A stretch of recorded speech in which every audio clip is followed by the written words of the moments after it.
আমি এই মুহূর্তে দাঁড়িয়ে আছি চট্টগ্রামের সাগরিকা ইন্টারন্যাশনাল স্টেডিয়ামের গ্রাউন্ডেই। আমার পিছনেই নিশ্চিতভাবেই উইকেটটা দেখতে পাচ্ছেন। ইন্টারন্যাশনাল ম্যাচ যখন চলে উইকেটের ঠিক পেছনেই বিজ্ঞাপন থাকে, নিশ্চয়ই খেয়াল করেছেন আপনারা।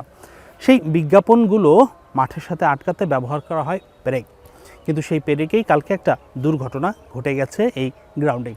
যমুনা টেলিভিশন কার্ড দিয়ে দর্শকদের জানিয়েছিল ফিল্ডিংয়ের সময় চোট পেয়েছিলেন নাহিদ রানা।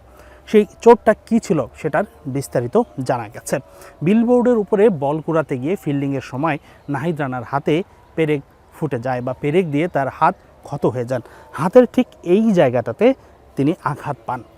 মাঠের ম্যাচ চলাকালীন সময় মাঠের বাইরে এসে ঠিক আমার সামনেই যে বাউন্ডারি লাইন আছে এখানেই বসে তিনি ফিজিও বাইজুদুল ইসলামের কাছে প্রাথমিক শুশ্রূষা নেন।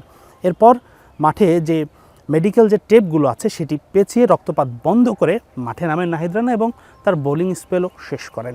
কিন্তু ম্যাচ শেষ হওয়ার পর নাহিদ রানার হাতে যখন মেডিকেল ব্যান্ডেজ লাগানো হয় তখনই বোঝা যায় তার চোটের গভীরতা।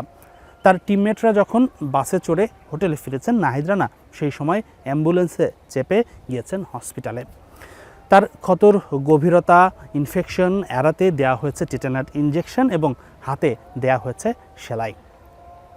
নাহিদ রানা এমনিতেই টি-20 সিরিজে তাকে বিশ্রাম দেওয়া হয়েছিল এই চোটের কারণে, তো তিনি হয়তো আর খেলতেও পারতেন না। তবে নাহিদ রানা দ্রুত সুস্থ হয়ে উঠবেন। পাকিস্তান সিরিজ যে আছে সামনে সেখানে তাকে নিয়ে সংশয় নেই আপাত দৃষ্টিতে, সেটাই মনে হচ্ছে। এদিকে বাংলাদেশ দল চট্টগ্রাম ছেড়েছে, যারা ওয়ানডে দলের ক্রিকেটার তারা চট্টগ্রাম ছেড়েছে, যারা টি-20তেও আছে তারা চট্টগ্রামে রয়ে গেছে, কেননা টি-20-র প্রথম 2 ম্যাচ এই চট্টগ্রামেই। হাসিনুর রহমান, যমুনা স্পোর্টস, চট্টগ্রাম।